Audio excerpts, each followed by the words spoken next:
Okay, hi guys. So I decided to record this video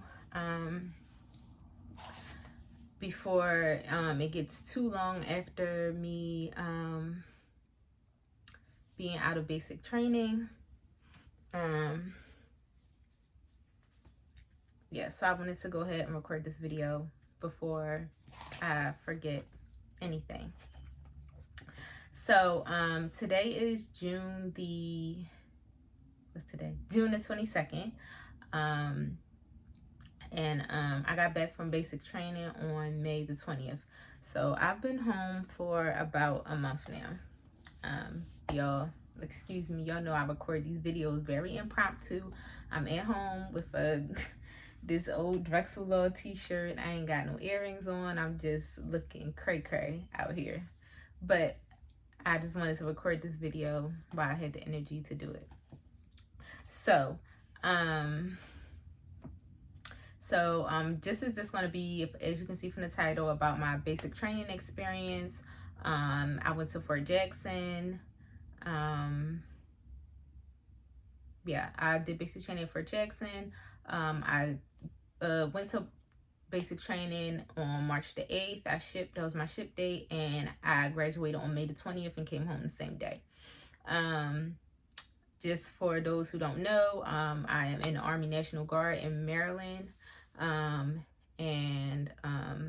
am 34, so I joined late. So this is just going to be generally about my experience. Generally, I'll probably do another video on like what to pack and stuff like that, but this is just going to be about my experience in general. So they say that the basic training is 10 weeks, but it's actually 11 weeks when you include reception. So on March 8th, when I first got there, well, let me back up. And I'm trying not to make this video too long, but I want to make sure I do give you details. So on March the 7th, okay, I'm getting a call and I'm not sure who it is. I'm not going to answer it because I don't know who that is. So anyways, on March the 7th, I flew out. I did all my, why am I having a brain fart? I did all of my processing stuff at the Baltimore MEPS in Maryland. So March the 7th, I stayed at a hotel, which was paid for by the Army. And the next day, I took the bus to MEPS. I did all my out processing stuff. So it's like a series of things you have to do there. You have to see medical. They got to finalize all your paperwork, everything. Make sure that you are shipping out. Got there early in the morning. I can't remember what time. It probably was like 5:36ish. And I think we left there around 1 p.m.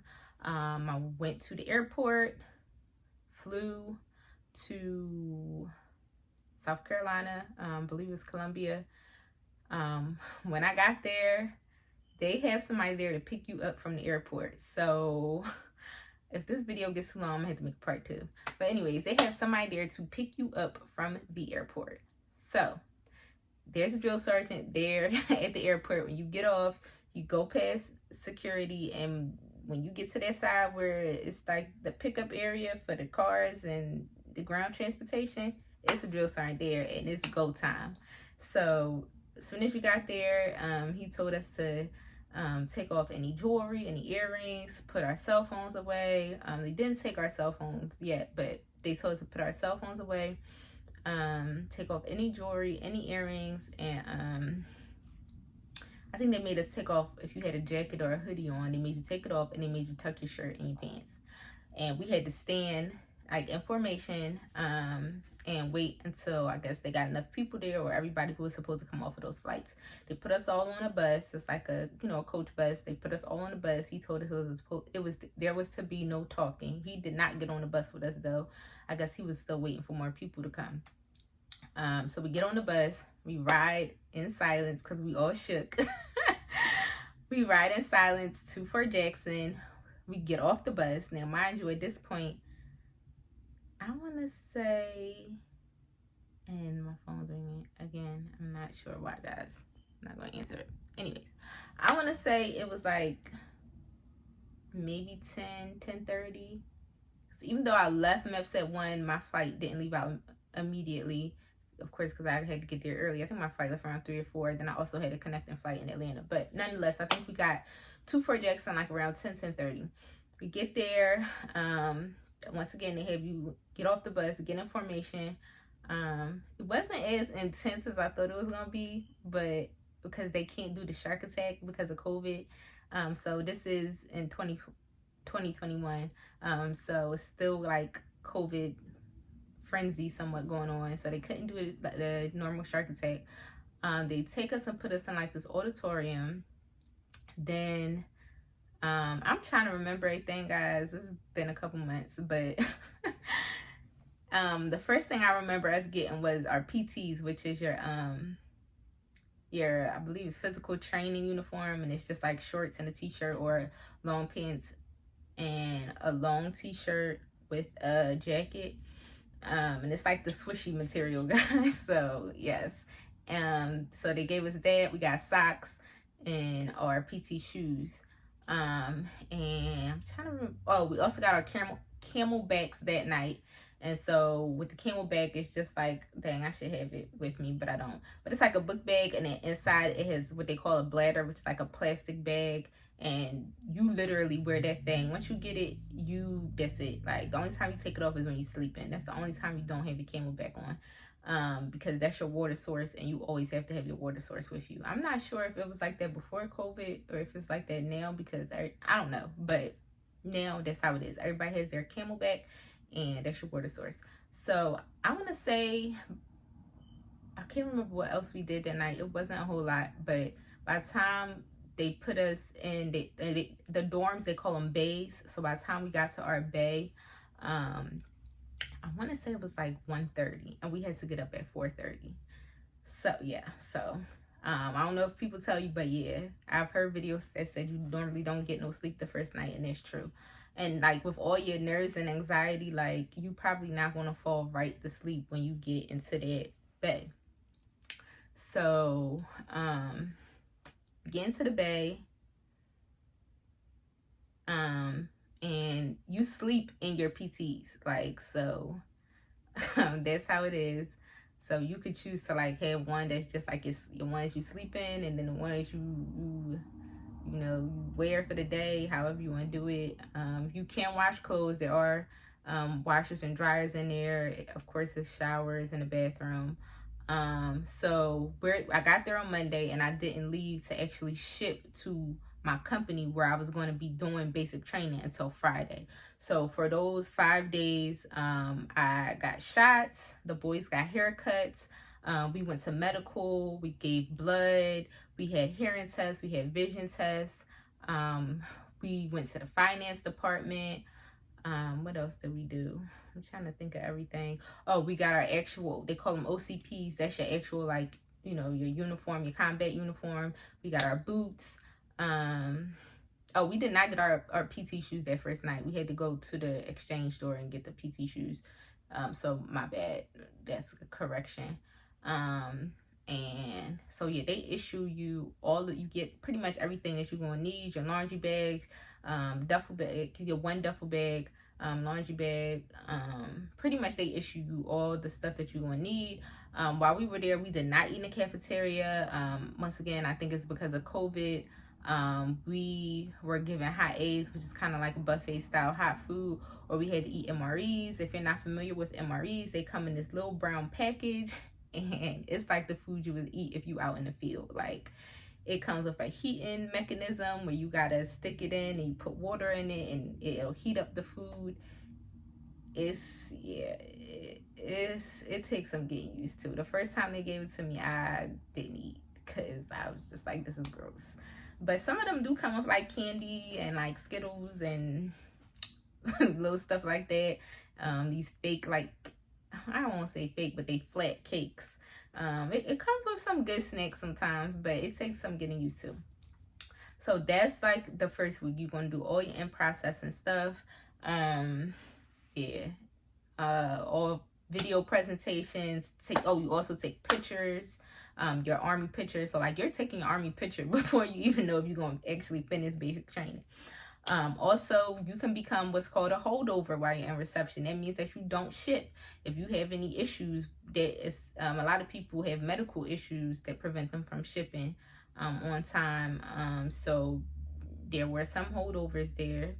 And yeah, so in the interest of time, I'm going to move on. I think that's pretty much everything. We also bought, like, you could had the opportunity to buy a graduation video while you were there. I mean, not graduation, but basic training video. And just a bunch of presentations and stuff. So I think that's pretty much it for reception. Okay, so on that Friday, I shipped to my company, and I was at Alpha Company, Battalion 439, 1st Platoon Dragoons. And it's the 165th Brigade Infantry Regiment. So we get there. The first 2 weeks you're there, you have to quarantine. And they will take your phone when you first get there. So be prepared to give up their cell phone when you get to your company. During reception, it was kind of like you couldn't have your phone out, and they didn't need to know you had your phone. Like you could have it. I would lock mine up in a locker. So you do want to make sure you bring combination locks, but I'll get more in depth and with what to bring when I do that video. But I would lock mine in my locker, and then when we had downtime, I would that's when I would take it out and, you know, call my family, send text messages, whatever. Also be prepared to wake up every day at like 4:30 while you're there in reception, because they got stuff to do.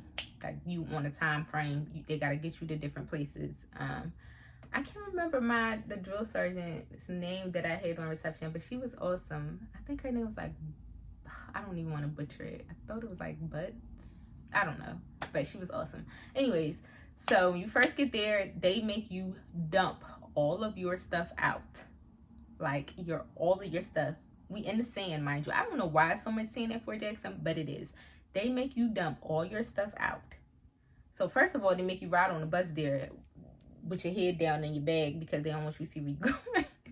When you get there, of course, they do a fake shark attack, get you off, but they make you dump all your stuff out in dirt. If anybody knows anything about me, I do not like to be dirty. I do not like dirt. I don't like dirt on me. I don't like being in dirt. So I was freaking out. So they made us dump all our stuff out.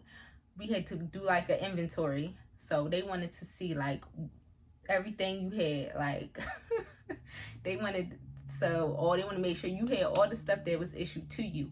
All your personal stuff is going to go in your personal bag, and that's going to get locked in a storage room. So you will not have access to that person's stuff. The only items you will have are the items that they issue to you: a Bible, your personal hygiene stuff. You can have a Bible or whatever religious preference that you have, whatever literature that is, and your personal hygiene items. That is it. No food, no snacks, nothing. And then, so when we first got there, they kind of took us through the stations of the ACFT, which is the pretty much the fitness test. They are doing the new fitness test. So it's not the APFT, it's the ACFT, which has 6 events. It has the leg tuck, where you have to pretty much you hanging on a bar where you would normally do a pull-up, and you got to make your knees touch your elbows. Like my drill sergeant used to say, you got to bring your knees up to your elbows, and you have to have a slight bend in your arms. That is the one that gets a lot of people.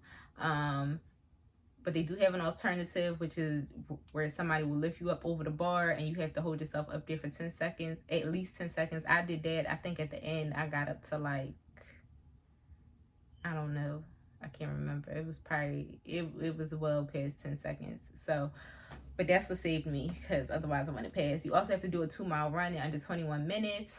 You have to do the sprint drag carry, which is where you sprint. You sprint. I forget what the length of the lane is, but you sprint. There, sprint back. You drag a 90-pound sled down. You come back. You shuffle, a side shuffle down, you come back, then you carry 2 40-pound kettlebells, and you're supposed to sprint with them, but who's sprinting? Not me. I'm 5'2" and like 140 pounds. I'm not sprinting with no kettlebells two 40-pound kettlebells down the lane, come back, then you sprint by yourself again and come back. And I think you got to do that in under like, oh shoot, see, I should have all this stuff written down. I want to say it's in under like 3 minutes. I don't know, don't quote me, y'all can look it up online, y'all can Google it. I'm sorry, I'm not prepared. But anyways, so that's the third thing. The fourth thing, and this is not in any particular order, I should be going in order though, so I can remember. You got to do a deadlift. You have to deadlift at least 140 pounds 3 times, and I think the max is 340 pounds. You also have to do what they call hand release push-ups, which is where you do a push-up, but when you go down on the ground, you put your arms out and on the ground, and then you come back up and push up. You have to do 10 of those. You get 2 minutes. You only have to do 10, so that's pretty easy. With that, you just need to focus on your form. And I think, is that everything? So it's I feel like I'm missing something, guys. Oh, and the last thing is the ball throw, where you have to hold a 10-pound ball and you chuck it over your head, and it has to go at least 4.5 meters. And you can jump, but yeah. So once we got there, they took us to each station to kind of like see like what the events are like. Like I said, they made us dump out everything. Then they assigned us to our different bays. When we first started, we had to quarantine for 2 weeks in what they called yellow phase. Now you have yellow phase, red phase, white phase, and blue phase.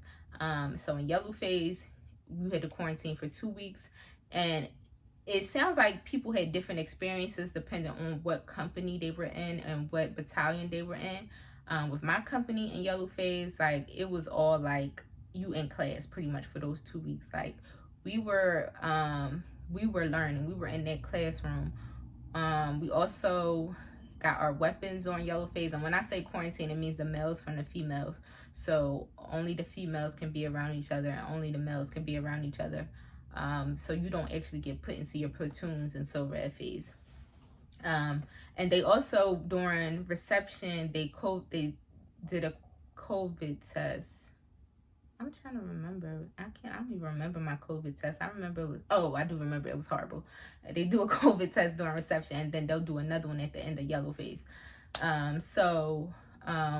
During, like I said, during yellow phase, we learned all the like conditioning drills that you'll do PT every day. We did it twice a day, but I've come to learn that that's not what every company does. But with my drill sergeants, we did PT twice a day throughout our entire time of basic training, except for Sundays where it's optional. And they do immediately, like I said, they do immediately take your cell phone, so be prepared for that. During, like I said, during yellow phase, it's a lot of classroom stuff. We learned, I'm trying to remember everything we learned. It was a lot of stuff. We learned like our chain of command. We learned all about weapons, because we did get issued our weapons during yellow phase. We did not do any shooting, but we did get issued our weapons, and we did a lot of weapon drills with, as far as like your 4 rules of shooting, and learn how to hold the weapon, shoot it, how to aim it, how to position your body, because you do have to shoot in the prone, which is laying down, kneeling, and also standing.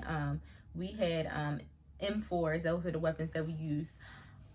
So we did a lot of that. We also did a lot of drill and ceremony, which is when you're marching with your platoon, learning how to do left face, right face, the different commands, standing in position, at ease, how to get in a formation, with the appropriate greetings for different non-commissioned officers and commissioned officers.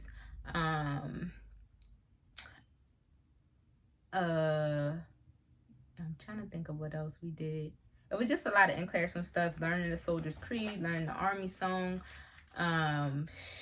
They did start teaching us medical stuff, because at the end of basic training, there is it's called the EOCT, which is the end of cycle test.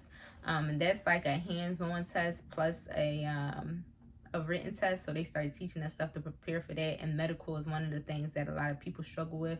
So they did teach us that you do have to know weapon stuff. You have to know how to load your weapon properly, unload it, how to clear your weapon, like all of that.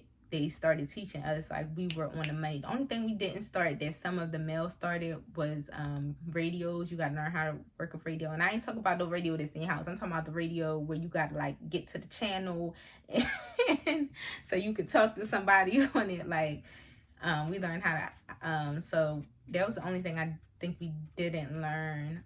But other stuff that you need to know, and which is navigation. I think we started learning navigation because there is a land navigation exercise later during basic training. And my drill sergeant, I don't think all the drill sergeants, but my senior drill sergeant was infantryman. And so he started teaching us like how to set up patrol bases and how to pull security and stuff like that, which is stuff that you'll practice when you go on your ruck marches. So we started learning that during yellow phase. Like my drill sergeants was on it. Like we learned a lot of stuff during yellow phase. We did not waste that time. There was a lot of downtime where we would be in our bays, but there was time to be studying, like, and cleaning was important. And also this is where you do fire guard and reception too, but they, at least in the company I was in, they wasn't really like checking to make sure that you was really doing it. They just gave you the sheet and told you to sign up. But when you get to your company, like they check into to make sure. So fire guard essentially is like, it's supposed to be for security purposes, so that somebody is always, up and alert and knowing what's going on in the bay for security purposes. But you also have to do cleaning during that time. So each hour is, for us, it was supposed to be 2 different people every hour. That's all throughout the night. Somebody is up. And there's a desk that you sit at. So one person will sit at the desk and the other person will clean, and y'all can like switch off with the duties. Like you might have to mop the bathroom or mop the bay or sweep the bay. And mind you, this is all going on while people sleeping. So you're trying to sweep in the dark with a flashlight, or mop in the dark with a flashlight. So that's going on. If y'all get in trouble, like it'll be like 8-man fire guard where it's 8 people up at one time, or 50-50 fire guard, meaning like half of the bay is up every hour. Y'all switch, and so you literally up for an hour, sleep for an hour, up for hours. Luckily we didn't have to do that, but that happened to some of the males. So that was pretty much all we did in yellow phase. And that was for 2 weeks we were in yellow phase. At the end of it, we got a COVID test. We did get our first phone call at the end of, not the first, so it was the second Sunday, so not that first Sunday right after we got there, but that next Sunday we did get our first phone call. It was only for 15 minutes. And since I'm talking about phones, I'll just address this right now. At my company, we got our phones pretty much every Sunday, as long as you didn't get in trouble. And it started off with only 15-minute phone calls, and then it increased to 30-minute phone calls. And then one time we did get an hour phone call. But yeah, it's typically every Sunday for 15 to 30 minutes. And then, so after those 2 weeks, we started red phase. The first thing we did in red phase was Victory Tower. That's where you climb this 40-foot tower, and you propel down the side to get off. We did obstacle courses. We did one is called Fit to Win. The other one is called the Confidence course. And they'll like divide you up. And once you start red phase, you will get into your different platoons. So in my company, we have 4 platoons, 1st, 2nd, 3rd, and 4th. And that's when the males and females integrate. So each platoon will be made up of male and females. Mine was like, I think we started off with like maybe like 50, a little bit over in my platoon, and like 15 of us were females, and we did lose people throughout. This video is getting a little lengthy. I'm gonna try to wrap it up in like 45 minutes. I don't know. But anyways, so we did 2 confidence courses. We did the Victory Tower. That's when we did our first graded ACFT during that first week of red phase. And we also did C-burn during that first week in red phase, which is where you go in the gas, or what most people know as the gas chamber. They tried to kill me up in there. My mask was not sealed, y'all. I had to get out, and they resealed it, and they sent me right back in there. It wasn't no like, they ain't feel sorry for you. That's one thing you gonna learn while you there. There is no baby pussyfooting. I'm sorry if it's any kids watching, but it's no. The Army, the module sergeant told me the Army does not care about your feelings, and they didn't. They did not care about my feelings. Like, if you don't got tough skin, you better get over it quick. Anyways, so moving right along. Then in yellow, so the end of red phase is the hammer. So that's the first forge. The first ruck march. So ruck march, you're gonna have like I think ours, we had a medium ruck. It's like this huge backpack that you pack. I think ours, when we weighed it, it was like 40 pounds that you carry. I think the first ruck march was like 6 miles. You walk to your destination. They have different activities for you to do while you're there, and you do spend the night outside. We slept in our sleeping bags. One thing I will tell you, the sleeping bag was very warm because it was still kind of cold in the beginning of March. It was very warm in the sleeping bag. You do fire guard during the rock march, so you will be getting up, pulling security. Obviously, you can't clean anything, but you will be pulling security with your weapon. So you gotta get up in the middle of the night and be walking back and forth through your security base, pulling security. We also, that's where we had already learned how to high crawl and low crawl. If y'all don't know what that is, baby, you gonna learn today when you get there. Oh my God, that was horrible. We high crawled and low crawled. It was horrible. We also we did a different series of drills, medical lanes and stuff. After that, we went right into weapons. We went right into white phase. The next day, literally, we walked to the range and we started shooting. In white phase, it's all weapons. You're going to have to group and zero using the iron sight. That is the actual little thing that you flip up that's on the M4 where you look through to acquire your target. So that's the iron sight. So you're going to have to group and zero with that. And what that means is that you need to get your shots need to be close together. That's grouping. And then zeroing means that it needs to be hitting as close to the center as possible. So you need to group and zero. You got to pass that.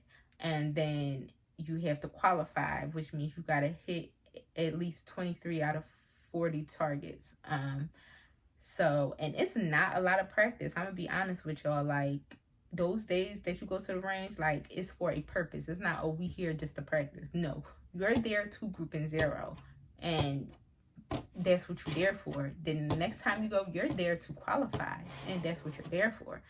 There is one day that we had in between grouping and zeroing and qualifying. I think it's called Loma, or I forget. Yeah, Loma, where it is kind of like a practice, like that one. But one day, like, when you shoot, like, you're shooting a live weapon, like, that's not enough time. And mind you, I had never shot a weapon before.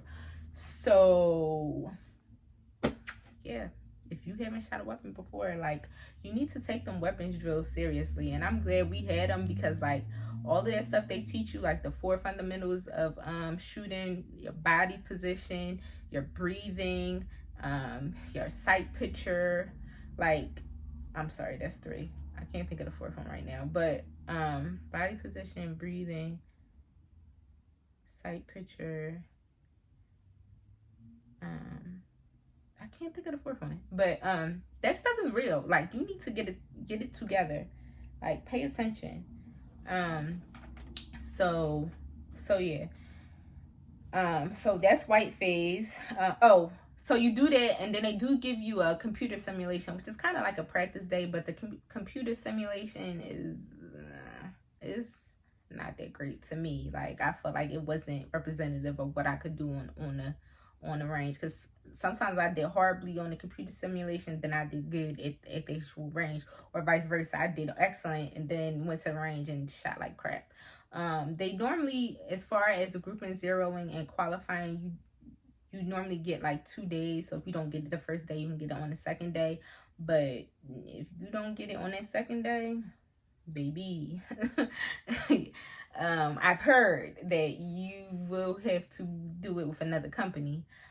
But our drill sergeants were determined, and they like made sure, like, they was coaching, like, so how they did it, like, everybody that got it on the first day, you know, we was good, and they would bring back the people who didn't on the second day, so they could solely focus on them, and we would get to shoot if they had time. But they was focused on them, they was coaching them, like trying to make sure they got it. And yeah, so then after you do it with the iron sight, then you have to group in zero with your with the optic, which everybody kind of knows as like the little red dot laser. You got to group in zero with that, and then you have to qualify with that. And then at the end of white phase, you go on another ruck march, which is the anvil. And so that one was only one night for us. Again, also, I think because of COVID, like, we didn't do any combatives because of COVID. So that was only one night. I think it's normally 2 nights, but it was only one night for us. And during that, so you will get split up into, or at least in our company, we got split up into teams. You got split up into squads, and then you got, which is 4 squads, and then you got split up into teams. So each squad had 2 teams. And while we was at the anvil, that's where we like practice, like, as if we were engaging, you know, we were on a battlefield, we were engaging the enemy. So we practiced like bounding forward and bounding backwards and shooting. We didn't use live rounds there. We used blanks for the anvil. But that ruck march, ooh, it took a lot out of me, y'all. Like, when we got to the destination where we were gonna be sleeping, like, y'all, I was like so defeated. Like, I just felt like I couldn't go on. Like, I was so defeated, y'all. And also, I should say this, as far as like the food and stuff, we did not start eating in the cafeteria until red phase. During yellow phase, it's just like reception. You will either get hot days or MREs. But once you get to red phase, then as long as we were at the company, we ate in the cafeteria, breakfast, lunch, and dinner. I know some companies, they only let you do 2 meals or 1 meal per day, but they let us do breakfast, lunch, and dinner as long as we were at the company. Typically, we got to, if we were out in the field or at the range, then we might get hot days, or we got MREs. So that's that. Like I said, at the end of each phase, except for yellow phase, then the yellow phase, but the end of red, blue, and white, there's a foot march or a ruck march. So then that's white phase, and then in blue phase, it's all about bringing everything together. So we did the next day after the anvil. That's when we did land navigation. So they will give you points. You will have a compass, a protractor, and yeah, you gotta go find the points. And how you know you found the point is when you get to the point, it'll be like a sign there, and it'll have like some numbers on there that you gotta write the numbers down on the paper, and that way they know. Sorry guys, it's one of my battles texting me. So that's what you call all your, like, the people that's in training with you. You call me a battle buddy. So one of them is texting me right now. But anyways, so I forgot what I was saying. Oh yeah, so we did land navigation that day. We did get the bus back from land navigation, so we didn't have to ruck back. We did ruck back for the first ruck march from the range, but this one they got us a bus back. Thank God. I was so very thankful. After that, I'm looking at they will give you this like blue book that has like a whole bunch of stuff. There's another book that they give you which has most of like the stuff that's going to be on the EOCT. I'm trying to think of what else did we do. So during blue phase, you also do You do battle buddy live firing, and that's pretty much you and a buddy. Y'all are advancing on a field, using barriers to protect yourself. You will high crawl and low crawl down the lane, and y'all are engaging your target as you're going down the lane. You will also, at the end, you are to throw a grenade. It's not a live grenade at that point, but you do go to a range where you learn to throw live grenades, and you will learn to throw and throw a live grenade. So that was during blue phase. And I'm trying to think of what else. Oh, and in each phase we did an ACFT. So we did 3 ACFTs, 3 graded ones. You do the ACFT, you do the EOCT, which is the hands-on test, and the written test during blue phase. And then at the end of blue phase is the forge. Like, that is the big kahuna. So that I think is normally 3 nights, but ours was only 2 nights. Once again, I think stuff got cut out because of COVID, and that one is a lot more interactive. We did lanes there where we had to, once again, pretend like we're engaging the enemy, and we had to perform medical when we got to the end of the lane, as if somebody was a casualty. You will be sleeping outside, doing fire guard, etc., etc. I don't know why somebody's calling me again. And you will not have any showers while you're out there. Like, I'm keep it real with y'all. Like, you could buy these bath wipes, or you could bring your own wipes from the PX. You do get to go to the PX. I think we went like pretty much at the end of every phase. We went, the males went to get their haircuts like every 2 weeks. And I could do another video on like how you could wear your hair and stuff like that. But yeah, you use bath wipes. You will be in the porta potty, like when you're out in the field or at these work marches. Yeah, and we was out there for 2 nights, and this is gonna be gross, but I'm gonna say it. I was on my period, and I was grossed out. Like, I had to make it do what it do. I had to bust down the wipes. I had to figure out how to change in that nasty ass porta potty, change my clothes, my underwear, without stepping on that floor. Like, you gonna get real creative. Like, I was like stepping on my boots and putting the dirty clothes down and step on that. Like, you gonna have to make it do what it do, because if you really get in a situation where you out and you get deployed, like, that might be life. So, also we learned how to build hasty fighting positions is what they call it. So it's like you dig into the ground, and it's kind of like on a slope, and so that you can be kind of leveled with the ground, but you are still angled up enough so that you can shoot your weapon. Like I said, this is all a simulation of activities that can happen in a wartime. We also learn how to build coverings or hooches. So you get sticks and leaves and branches and build like some shelter. Like, we learn how to do that too. And also during a forge, and a forge is 10 miles there. You stay for 2 nights, and then it's 10 miles you walk back. And the forge is the only ruck march that you do at night, so it's in the dark. The first night we did stop and we did live firing at night, which is something we had never done. We only shot during daytime.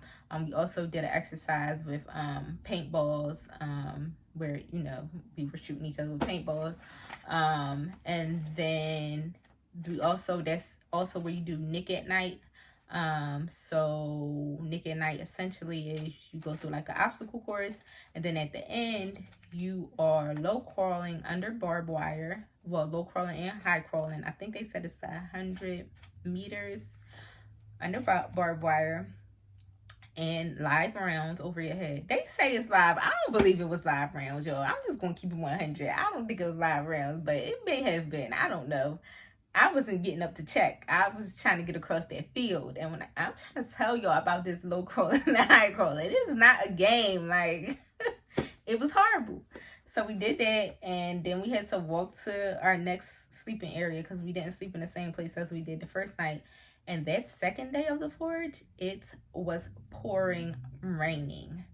So I will say this, the sleeping bags has like an outer shelter that will keep you dry, and it really kept you dry because I was up in my sleeping bag and I had my bib, it's called a bivy, over my sleeping bag like I was supposed to, and I did not get wet. And mind you, it was a downpour and I didn't get wet. So yeah, they do work.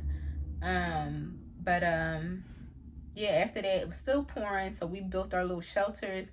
We set up under those for a while in the morning. Then they played us and told us that we were leaving and walking to the bus. I hope I'm not ruining this for whoever's, but so we was walking to a bus, and then they like simulated an attack, and we had to like carry our casualties back and whatever the case may be to, you know, the home, carry them back to the area. It was horrible. It was cold. It was raining. We were wet. We tried to change our clothes, but the clothes our dry clothes was damp because they was out. It was a hot mess. Like, it was a hot mess. We changed our boots, our socks, everything. It still was cold and just damp. So yeah, that was that, guys.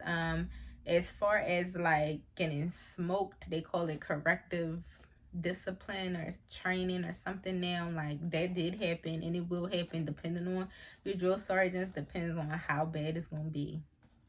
And we got in trouble really bad one day because we had left some weapons in the bay when two of our battle buddies had went to sick call. Sick call is like where you go when you get sick.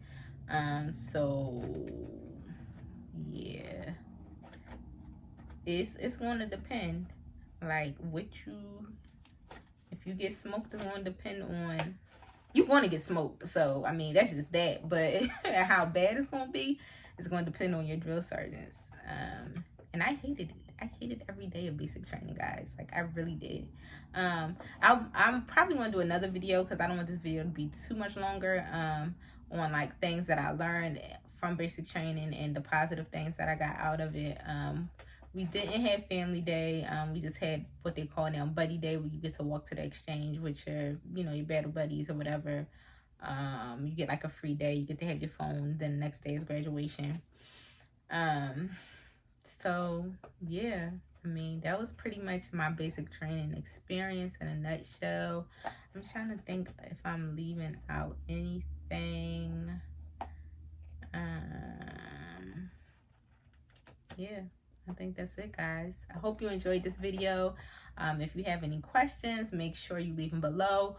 Please be sure, if you made it this far in the video, please subscribe and come back for more videos. I do plan on doing a few more videos on my basic training experience, probably what to pack video, and also maybe like what I learned as far as like what I took away, some positives that I took away from basic training. But once again, guys, please like, comment, and subscribe, and I'll see you next time.